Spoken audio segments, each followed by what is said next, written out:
Okay, so we're making graham cracker crust, and I'm gonna do it with the rolling pin instead of the food processor for those of you who don't have a food processor, and here's how you take out your frustrations.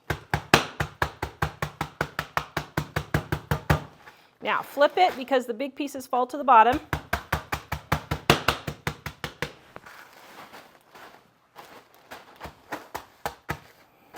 All right, then you just start smashing it.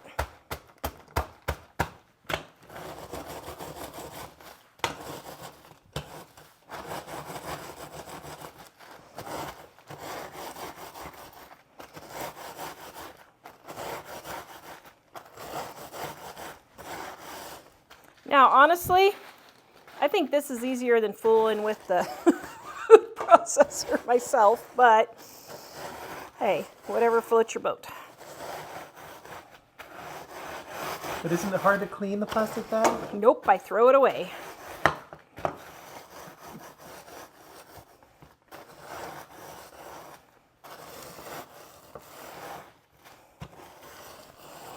All right, I think. Not glorious?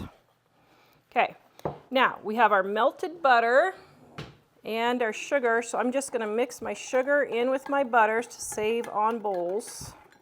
It dissolved. Now, normally you would do this in another bowl, but because I'm lazy and don't like to dirty extra bowls, I am just going to do it in the mixing cup and just mix it just like this. I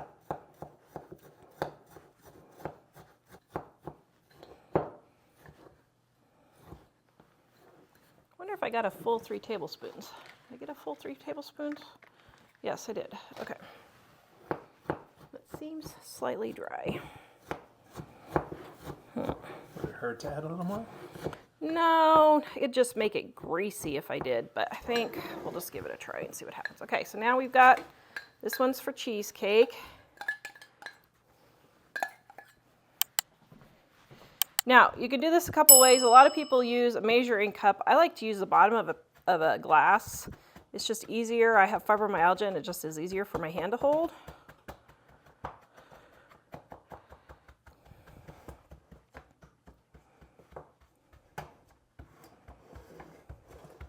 So then you just push it in until it gets all smushed together, just like so.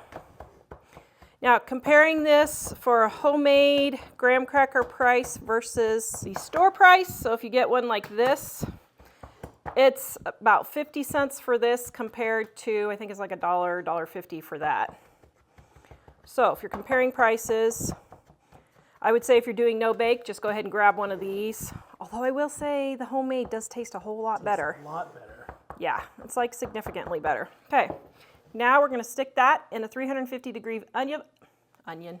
Please don't stick this in an onion. Put this in a 350 degrees oven for 10 minutes.